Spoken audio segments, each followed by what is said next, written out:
Summer ko ng BBC, pagkakatanda ko, may pasok din ito eh.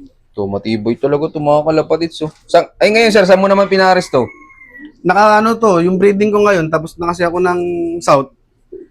Mga, yung winner, binabalik ko sa tatay, sa nanay. Nakapares siya ngayon sa anak niya. Yung kay Blue Baron, yung winner ko ng Summer. Yan, ito si Blue Baron. Dito ko pinares yung producer ko. Anak siya nung producer ko, so back to mother ang ginawa ko. Ito mga kalapatids. So. Gandang ibon. Ano naging achievements ng ibon na to sir? Yung kinarga ko siya ng Katbalogan, 8 feathers, tapos 9 feathers magkabila, 8 and 9. Tapos umuwi siya second day bird ng Katbalogan. Survivor partaker ng Ulpa, 8 lang nagpartihan, tapos nag-solo survivor siya sa WPRC.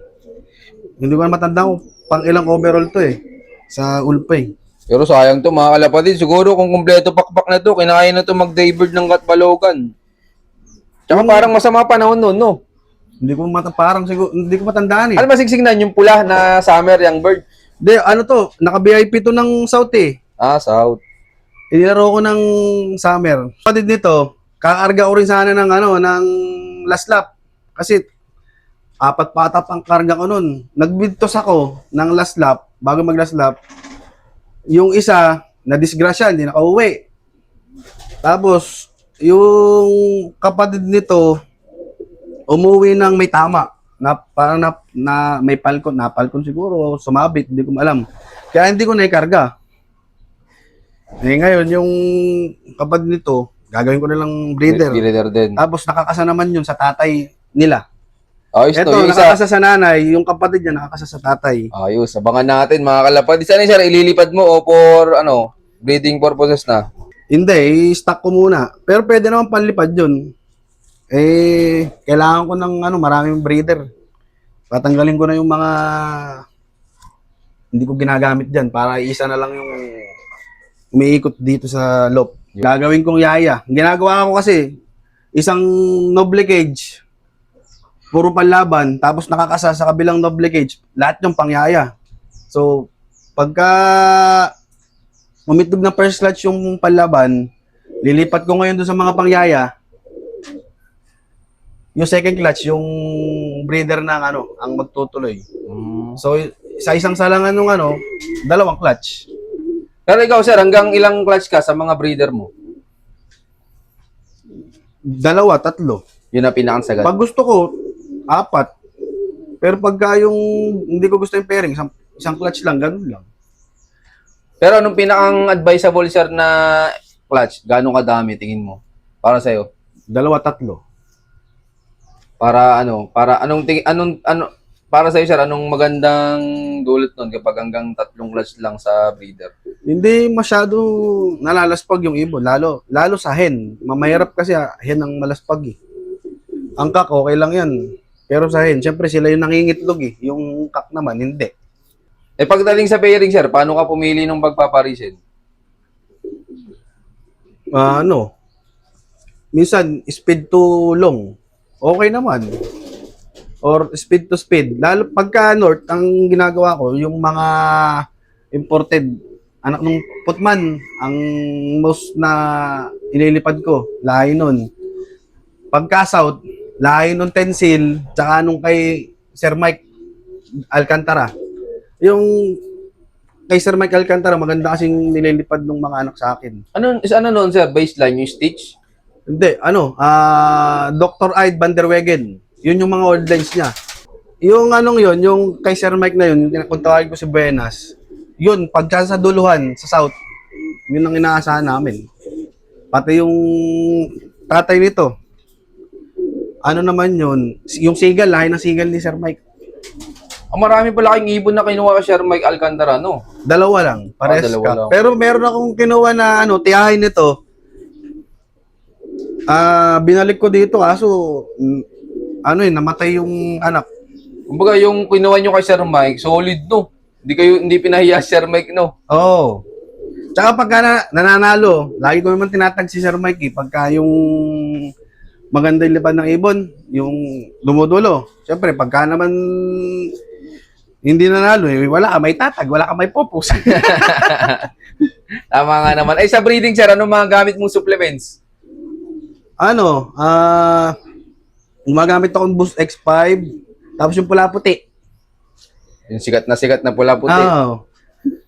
Tapos, spirulina, nagamit ako nun. Pantao yun, ano? Spirulina. Oo. Sino tuturo sa'yo na pwede sa ibon? Wala, eh, parang research lang. Ay, tingin mo, ano yung magandang naidulot sa ibon, sir? Kasi ano yun eh, rich in protein. Tapos, parang herbal din kasi galing yun sa lumot. Kamusta naman, sir, gamit mo sa ibon? Okay naman. Hindi naman nagkakasakit. Ilan taon na nagamit nun, sir? Siguro mga 4 years na. Takal, no? Talagang di mo nawawala sa ano mo, sa breeding mo. Hindi. Ang binibili ko nun, isang lata, ganito kalaki. Siguro may 1,000 piraso. Ang dami. Maliliit lang pati yung ano niya, tablet.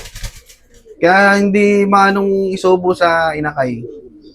Pati sa breeder tsaka sa inakay mo siya gamit. Gano'n ka, sa isang linggo, ilang beses mo subukan? 2, 3. 2 to 3 times a week lang. Depende pagka andito ako or pagka sinabi ko doon sa Lokman, subukan. Kay Jetro, kapatid ko. Kapatid ko kasi tumutulong sa akin dito kasi nagbabarko ako. Pagka wala ako, siya yung napapakisyuhan ko. Yan, maraming salamat, sir. Tapos, sir, ikaw po pala, paano ka mag-prepare ng breeder bago isabak sa breeding? Madali lang. Simple lang. Sisilipin ko lang sila dun sa stock loop ko. Tapos pag nakita kong puting-puti na yung ilong, tapos nagpupulbo, yung paa, yung parang purple yung kulay, hindi pula. Ayun, kukunin ko na yun, tapos lalagay ko na sa breeder cage. Yung cock muna ang sineselect ko kasi kailangan ma-territory niya yung kulungan na yun para paglagay mo ng hen, babarakuhan talagang ng matindi yung hen. Hindi na rin ako yung sinasabi na bago isa lang, purga muna, flashing. Hindi, kasi nakita mo namang healthy naman yung ibon eh. Tsaka, alam mong walang sakit. Tapos suporta ka na lang sa vitamins. Habang hindi pa sila umiitlog. Hindi ka maselan, sir, sa breeding, no? Hindi pahirapan mo pa sarili mo eh. Pati sa conditioning, pahirapan mo pa sarili mo. Tama nga naman. Maraming salamat, sir. Tapos, sir, ikaw po pala, anong ginagawa mong preparation sa mga warrior mo kapag malapit na yung derby?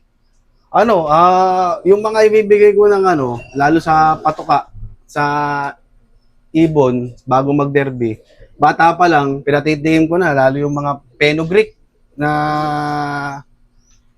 pagkain, tas yung mga flaxseed, yung mga maliliit, patitikim ko na yan, bata pa lang. Kasi pag yung mga yun, bibigay mo ng bago mag-derby o training, hindi nila tutukayin yun kasi hindi familiar sa kanila yung yung patuka na yun. Kaya bago pa lang, patitikim mo na. Ginagawa ko doon, pamerienda sa tanghali, yung mga small seeds. Tapos, sir, pag derby, may mga sarili ka bang mix ng patuka? Dadagdag lang ako ng mais, tsaka sap. Yun lang.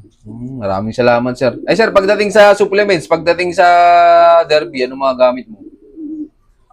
Supra. Nagamit ako yung Supra, Boost X5. Tapos, dapat gagamitin ko yung bago ng Bercelaga, yung aminobolic force. Ang kaso, nung sinabi ko na sa derby na gamitin, kasi pinatikim ko muna sa ibon Bago mag-derby. Nitong training pa lang, pinatikim ko. Nagamit na pala lahat. Ngayon, wala pa sa market dito sa Pilipinas yun. Ay, awit, mahirap. Naganap ako ng Pang-alternative. alternative. Kaya ang kinuha ko, yung kay Marathon po, yung Metacol ba yun? Oo, yung mabaho. Hindi ko pa natetesting Yung liquid. Liquid siya. Ayun, yun ang gagamitin ko. Tapos, ano pa bang ginagamit ko? Victory. Pag Monday, sir, ano ka, flashing? Ano, yung mga oregano, daming oregano dyan eh. Hindi ka na- bine-blender namin. Anong mga kalahok nun, nung oregano sa blender? Oregano, tapos bawang, sibuyas, tapos inadagdagan ko ng ano, ito, yung Pitmin Pro. Ay, akala ko. Herbolan. Herbolan. Oo, ng ano. Berselaga yun, no? Ito. Ayan, ito. Ang daming nagamit ito, mga kalapads. Herbolan. Dahil ko ito nakikita sa mga look.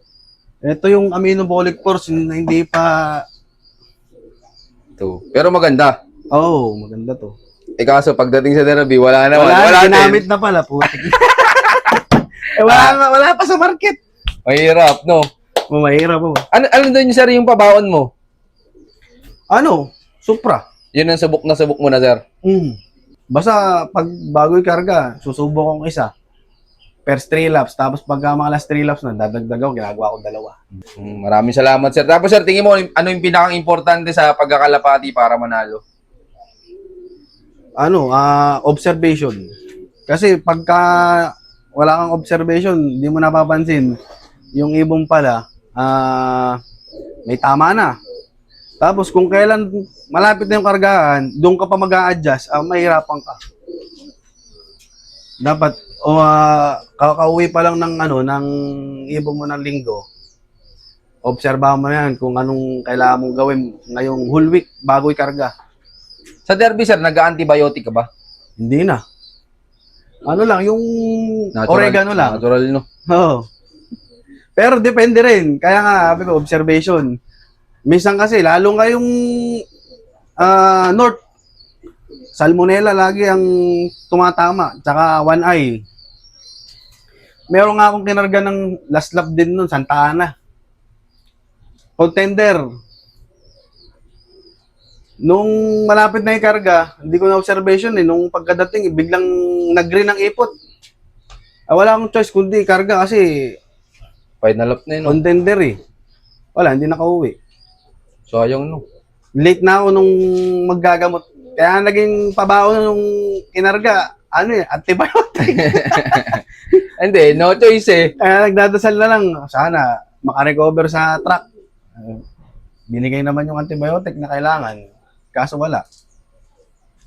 Kaya dapat observation talaga. You know, ito maganda kay sir. Baga, yung alam niya na problema niya last season, binibigyan niya agad ng solution. Kaya nga nitong North, bago mag-umpisa yung training, lahat ng kailangan kong mga gamot, yung mga antibiotic, binili ko na para hindi na ako tatakbo ng Consumption, poultry supply para bumili. Antimano, pagka tinamaan ng ibon, pambigay ka na. Anong mga antibiotics sir yung mga na-ready mo? Amoxicillin. Tapos yung pampatak sa mata, Victory. Tapos yung Betracin. Yung Betracin, ginagawa Kinakapsul mo? namin doon, kinakapsul namin. Pabisa yun. Magpares kami ni sir. Pagka sinubo mo ngayon, kinabukasan, nakikita mo, mulat na, tsaka ayos na yung ibon. Ayan, maraming salamat sir. Tapos sir, tingin mo gaano kasaya sa pagkakalapati? Masaya. Umuwi lang yung ibon, kahit natalo ka, basta nandyan, masaya. Lalo pagka sa dulo. Muli, ako po si Men Realesa ng Siniloan Lubuna. I love this game. Yun, maraming salamat sa solid yung suporta, mga kalapati. Siyempre, maraming salamat din kay Sir Mener. Yan, Thank you, sa eh. pagpapaulak na makapag-visit tayo sa kanya. Sir, baka pala may mga gusto kang i-shoutout dyan. Shoutout sa misis ko, kay Shena, sa pagsuporta. Sa kapatid ko, kay Jetro, na tumutulong din sa akin dito. Kasi kami dalawa naglilipad dito ng ibon eh. Tapos, sa lukman ko, kay Raymond. Sa magulang ko, yun lang. Kaya paring Jim, Team WPRC. Kay paring Jeris, Team Ulpa. Yan. Okay na. Salamat. Shoutout sa inyo lahat. Tapos yung isang maingay dito na puncher sa Siniluan, Ayun, si Boss Kisi. Si Pisang Kisi. Ayan. Delikado yun. Pag nakalaban nyo sa pooling Talo ka na sa pera, talo ka masasar. Kaya maraming salamat sa solid yung suporta, mga kalapatid. Keep watching and God bless you all. Thank you.